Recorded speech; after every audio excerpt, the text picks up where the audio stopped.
So, Mr. O'Neill, I want you to know that I heard everything from all of the witnesses. I reviewed the PSI. I internalized everything. I've read the chat messages that were sent to someone you thought was 15. I messed up. Yeah. I messed up, Judge. All right. Oh, it's okay if he says something. No, I mean, I'm upset about this. You know what I mean? Like, this is my life, you know? And I mean, I just want to fix it the best way I can. All right. And I want you to know I'm taking in consideration your age. All right, court is calling 2025 CR 009749, State versus Cullen Spencer O'Neill. Can I have parties annexed? Magdalene Brown for the state. Brian Kimbrough for Mr. O'Neill. All right, and are you Mr. O'Neill? Yes, ma'am. All right, according to your plea bargain agreement, punishment is to be assessed at a cap of 8 years in the prison. The state is opposed to your applications. Have both parties had a chance to review the PSI report? Yes, Judge. Yes, Your Honor. Any objections to the PSI report? No, Judge. No, Judge. All right, state, you're opposed. Do you have any witnesses? No witnesses, Judge. Defense, any witnesses? Yes, we have some witnesses, Your Honor. All right, call your first witness. Before I do, Your Honor, I have some letters that I wanted to present the court on his behalf, but I believe, and I did give a copy to the state, and I believe they were opposed to my doing so. So I wanted to give them an opportunity to speak to that. All right, any objections to the court reviewing the letters? Yes, Judge. I'm going to oppose their hearsay. I can't cross-examine the witnesses on those statements, and I don't believe they're sworn statements either, so I'm going to object to them. Well, Your Honor, I've produced, these have nothing to do with the incident. They're only about the character and the information about the defendant. I think it's part of the court's duty. So with regards to whether they're hearsay or not, the court needs to review it to see if it is hearsay. And then if the court determines it is hearsay, then the court can always disregard. All right, with regards to the state's objections to the court reviewing the letters that have been tendered by the defense, the court understands your objections. The court is going to overrule those objections. The court will take these into consideration in sentencing. Would anyone like to have a copy so they can review them? Oh, I've reviewed it. Yes, I read very fast. Very fast. Thank you. All right, call your first witness. All right, can you raise your right hand for me, please? Do you solemnly swear or affirm the testimony you give will be the truth and nothing but the truth, so help you God? Yes, I do. All right, you can lower your hand, state your name for the record. Tammy Hollis O'Neill. All right, counsel, you may proceed. Thank you. And what is your relationship with Cullen? Yes, I'm his mother. And could you tell me a little bit, was Cullen raised in San Antonio? He was raised in San Antonio, born in Japan, but came here shortly after that because his late father was in the military. And how long was his father in the military? 24 years. What branch was he in? Air Force. Are you also in the military? No, sir, I'm not. I work as a civil servant, but not now because I'm furloughed. Because government is Yes, that is correct. shut down. That is correct. For the Air Force? I do work for the Department of Defense. That's correct. Air Force. Yes, at the Air Force Civil Engineers Center. So Cullen's father passed away 7 years ago, correct? Yes, sir. And 2018. how did that, from your perspective, and was Cullen living with you at the time? Yes, sir, he was. And how did this affect him? The death of his father? Hugely. It affected all of the kids, right? My daughter as well. But I think it struck Cullen much harder, right? Because of that father figure that he had in his life. And also that father figure to hold him accountable. And how many siblings and other members of the family did he grow up with? Yes, he has a younger sister who's not here to testify today, ma'am. One of the letters was from her. She's full-time in college and couldn't come. And then he has a stepsister as well. And can you describe his upbringing, his childhood? Was it normal? Was it good? Yes, sir. It was good. I would say it was good. He got everything he wanted. You know what I mean? One of those. And I did the best to raise him. With my husband, and then as a single mom after my husband passed away. Did Cullen go to school? He did. He graduated He's got a diploma. He's got a diploma. He had to get a GED, right? Yes, he did. Yes. He But did. He did. He struggled a lot in school with ADHD and also so he has struggled with that throughout his life since he's been little, right? Hard to concentrate, anxiety, right? And has he been employed, generally speaking, since he got out of high school? Yes, sir. He has. He has. Has he always sought employment? Yes. And to your knowledge, has Cullen ever been convicted of anything, any crimes in his No, life? sir. No, sir. This is so outside of his character. And I have never witnessed this type of behavior in him, Okay. which is why this is so shocking. I've had so many conversations with him, and I think he regrets what happened, right? I feel like from his personality, this is just not something he typically would have done. And I feel like that it was a mistake. He just made a poor decision, a very poor decision. And he's always lived at home, correct? Yes, sir. And so you've gotten to know his friends. Yes, absolutely. Okay. And would you say, based on your knowledge and your observation, are his friendships appropriate age-wise? Yes, sir. I've never seen anyone under legal age at my house.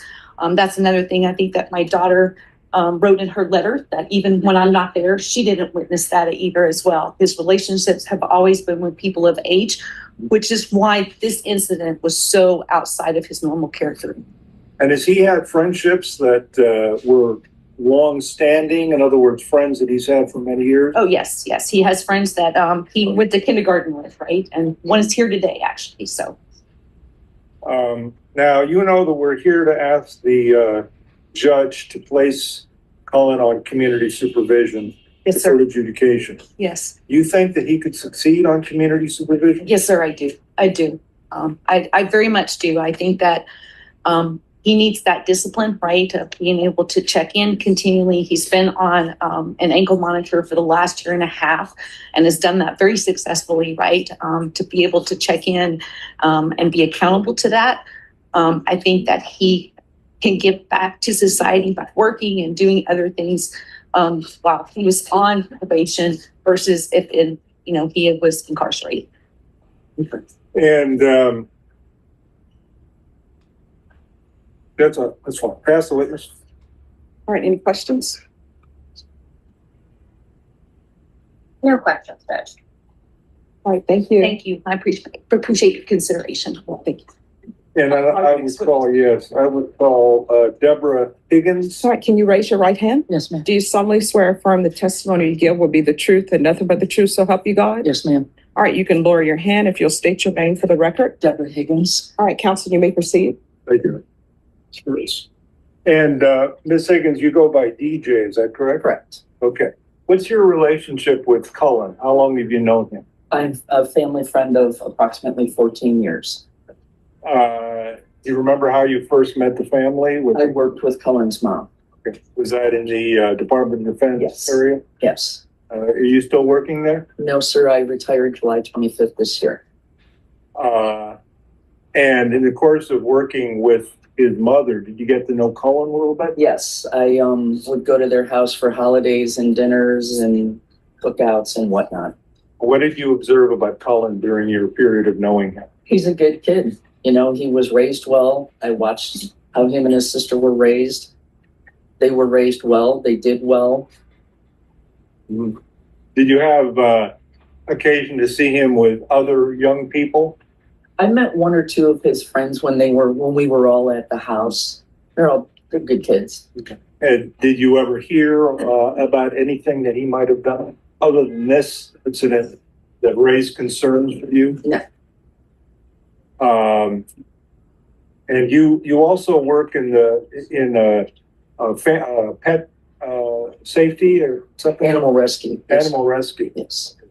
So you observed what happened today, and you Yes. familiar with it. Yes. So you do not condone bad behavior. Absolutely not. Okay, Right is right and wrong is wrong. you're hardcore on that. Very. Okay, and you know that what Cullen did was wrong. Yes.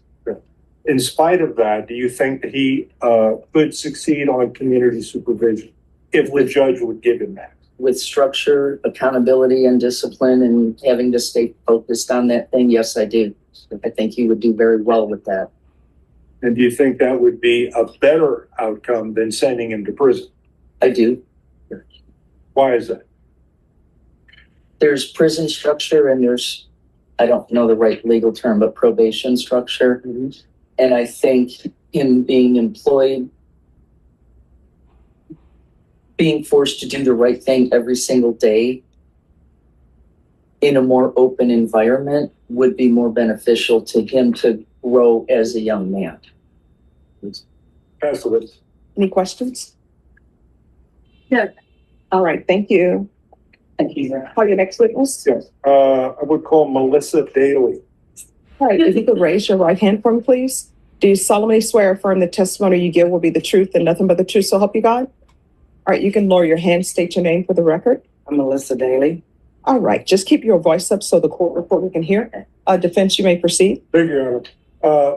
Ms. Daly, you're acquainted with Cullen O'Neill, correct? Mhm. How did you know Cullen O'Neill? I've known Colin since we met my son practically in kindergarten. And all the groups of boys always played in the neighborhood. So I watched basically Colin grow up since kindergarten. Okay. And he's always showed the utmost respect and yes, ma'am. And when I had groceries, he'd be the first to come help me take them out of the car. I had him spend the night several times. And I treated him like a son of mine. So Okay. this is totally out of character. Mhm. But What is your son's name? Daniel. Daniel, and he is a friend and grew up with Cullen, correct? Yes, sir. Is Daniel here? Yeah. Daniel, okay. Now, would you, if you had had any issues with Cullen as far as his influence, would you have allowed Daniel to spend time with Cullen? I hadn't had any issues with Colin. Right, So, but if you had, oh, of course I would. But I have not seen, Colin's has always presented great character and integrity. And I thought when he was raised with his father hunting and having all the things that every boy would dream to have with a dad do. Mhm. And since his dad passed, it was very heartbreaking. But he had a group of friends that supported him. So he wasn't like a lonely child. He had lots of friends. And that helped him get through that whole situation during his prime time in childhood. And do you think that that he would be a good candidate for probation, community supervision? Yes, I do. You think he could succeed on that? I absolutely do think he succeeded. Has high integrity, and this is just outside his character in this incident. Thanks. Absolutely. Any questions? No, Judge. All right, thank you so much. Call your next witness. I'm going to call Cullen, Your Honor. Cullen O'Neill. Can you raise your right hand? Sir. Do you solemnly swear or affirm the testimony you give will be the truth and nothing but the truth, so help Yes, you ma'am. God? All right, you can lower your hand, state your name for the record. Cullen O'Neill. All right, defense, you may proceed. Thank you. Cullen, you know why we're here? Yes, I do. I made an egregious mistake one night. I had no sympathy for the situation I was in due to being under the influence of drugs and alcohol. And I made an honest young man mistake with my emotions and what I was trying to do. I made a horrible mistake. It's been haunting me. And I mean, I've had to deal with it for a year and a half that I realized it and sat with it. And people have made fun of me. I've gone through it, but it's something that I know that it's not over because I made a mistake and I'm willing to take that on the chin. You know what I mean? You talk about football and LSU. I'm leaving it all on the field. You know what I mean? With what I'm trying to do to prove that I need a plea, but I made a mistake. Okay.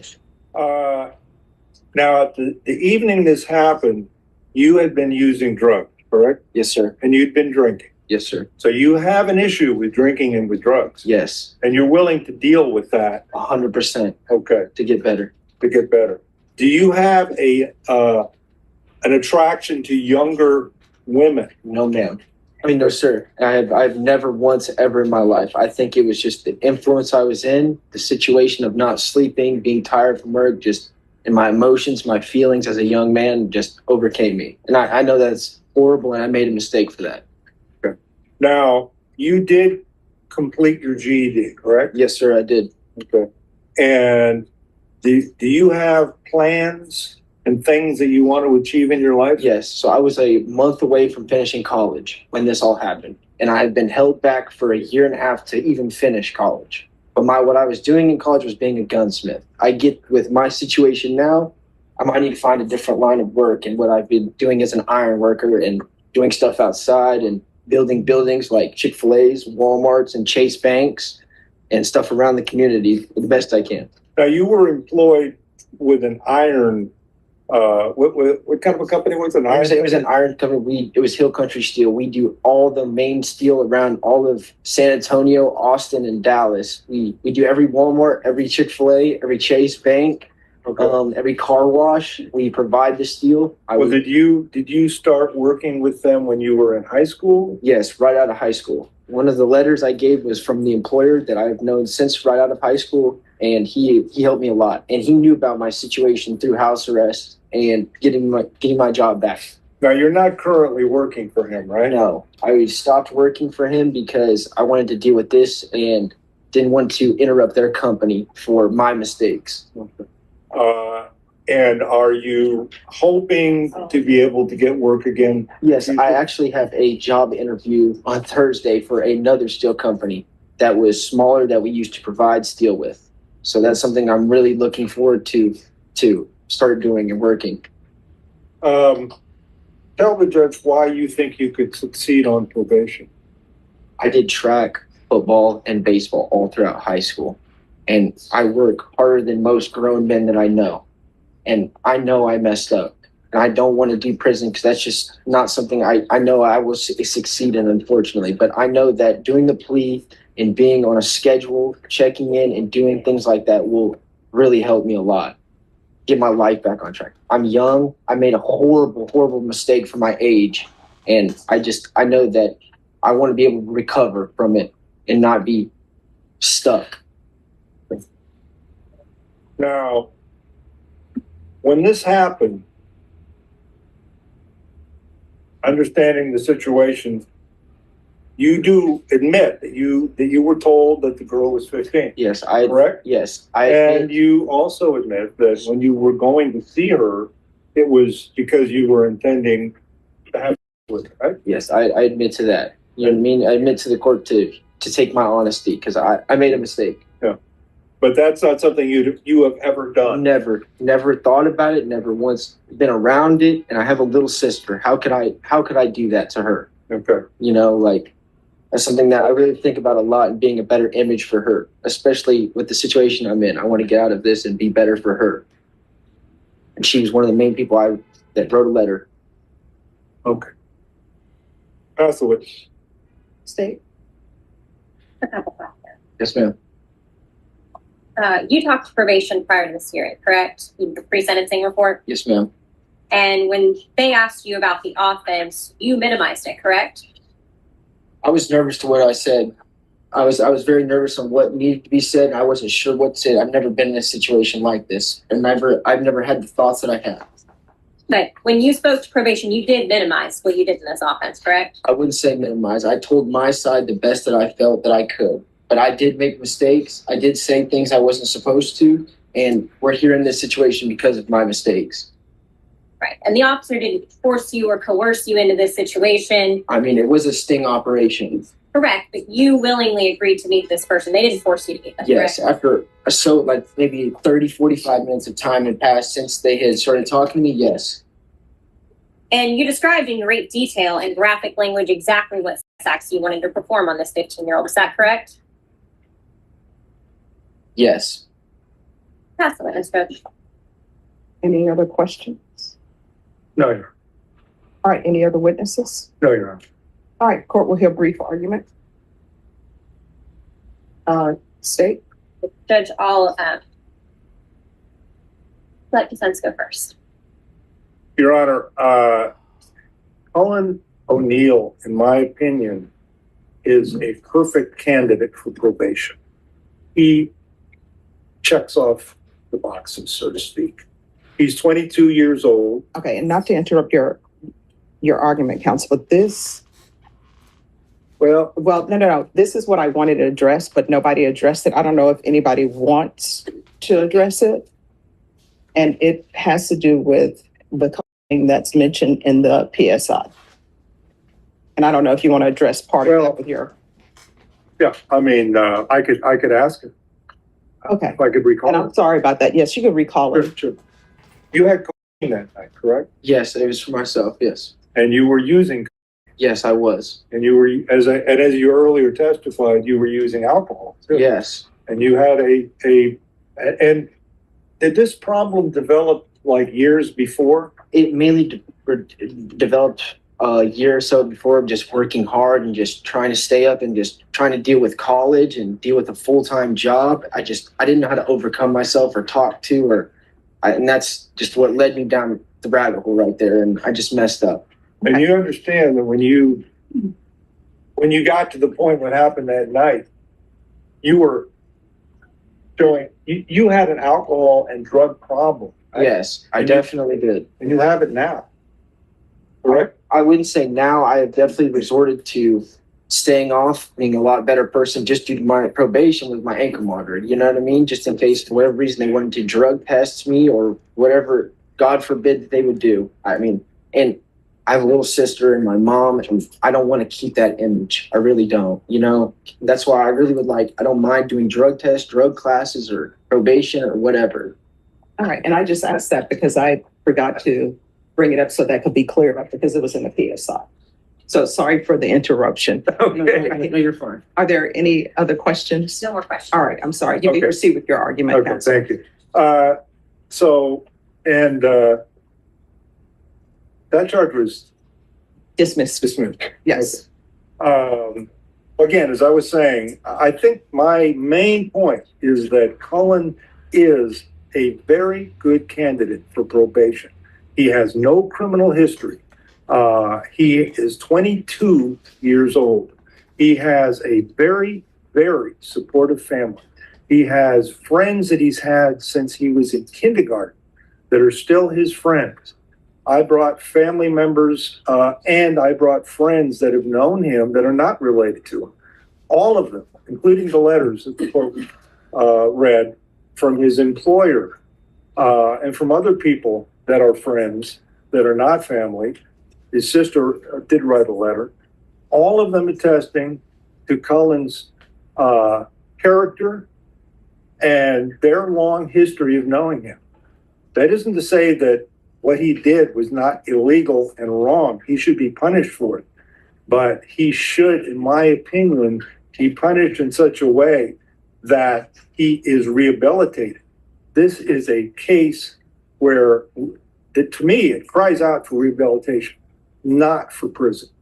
Prison would be the opposite, in my opinion, of what should happen. Now, I know this is a crime that is extremely terrible, and there is a lot of outcry against this behavior. And I agree, it's fine. I'm not opposed to that. But in the appropriate circumstance, and I think this is one, a person that does this kind of crime can be rehabilitated and can go forward and contribute. And of all the people that I've represented for some time in the last couple of years, Cullen seems to me to be the best candidate for probation. And I'm hoping that the court will give him that opportunity. Whatever program, whatever monitoring the court feels appropriate, I'm asking the court to give him that chance. All right, State. Judge, I respectfully disagree with defense's view that this defendant is a great candidate for community supervision. This defendant has a pattern and throughout this case of hiding and minimizing his behavior. When he speaks with the undercover, instead of putting what he wants to do in a text message, he insists on talking. And he says those things over a voice message, so it's less traceable. He gets there, what happens, he gets arrested. He gets to this court He pleads on this case to supposedly take responsibility. And when given that opportunity to take responsibility to the PSI officer, instead of just saying, I chose to go there that night, he says, well, she pushed me. The officer pushed me to do it. The undercover pushed me. He blames the undercover, doesn't take full accountability. And even today, he says, oh, well, the reason for that is I was scared. If his reaction to being scared, concerned, anxious, or nervous is to lie, to minimize, that is a terrible candidate for probation because he's going to keep doing it on probation. Judge, the descriptions in this report that the court has in the stipulations of what he specifically says, he's not just saying he wants to meet up and have sex with a 15-year-old. He uses graphic sexual language, graphic violent language to talk about not only physically, but abusing a 15-year-old child, who he fully believes at that time is a 15-year-old child. I understand that this defendant is young. There may be some substance abuse issues. However, Judge, this is not the kind of person who I believe would be safe on our streets. I don't think he's a good candidate for probation, and I would worry about an actual child being harmed if he's let out. So I would respectfully ask the court to deny the applications for community supervision and sentence him under the plea agreement for 8 years.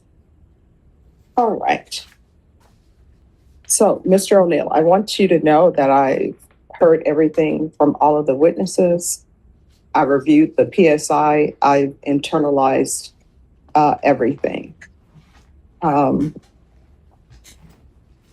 read the chat messages that was sent to someone you thought was 15. I messed up. Yeah. I messed up, Judge. All right.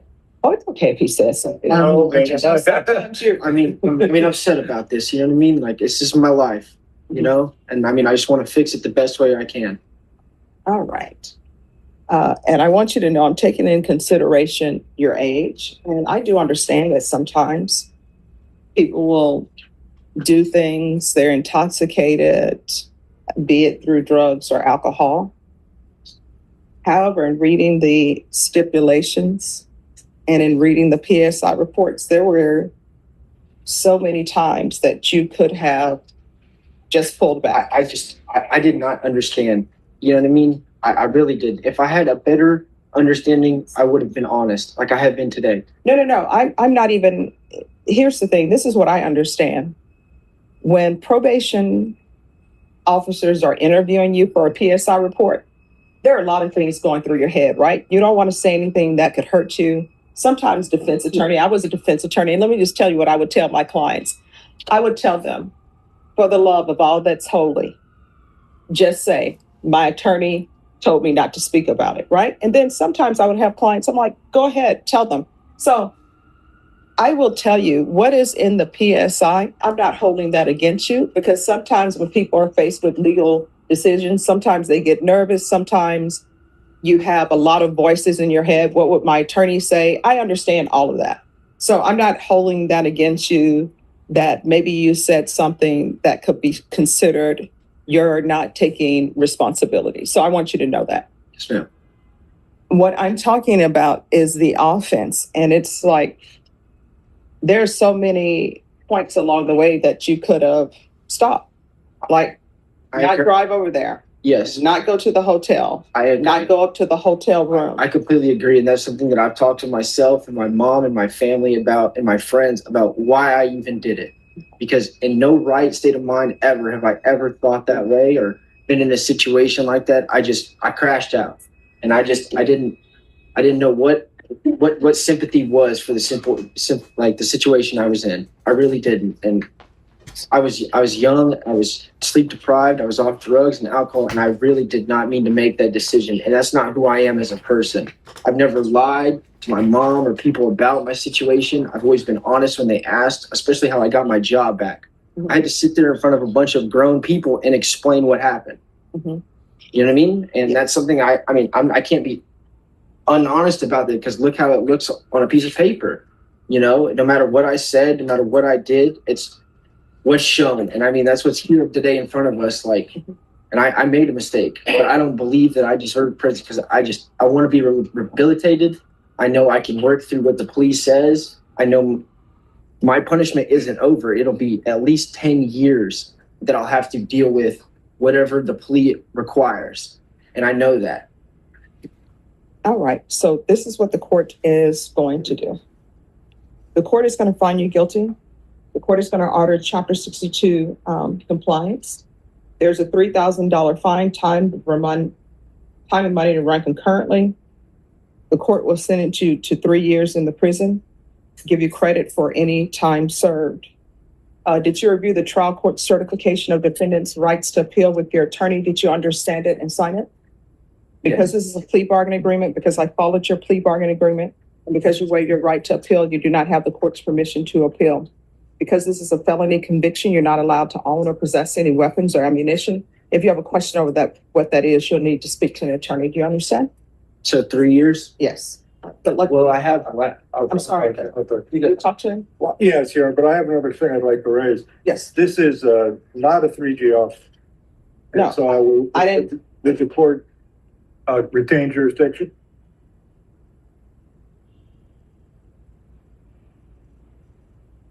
I'll consider it. I tell you what, you can file whatever you want to file, and then the state, you can, make whatever arguments you May I- want to make, counsel. Excuse me, can I hug my mom? No, you'll have to talk to the deputies. They're in charge of security.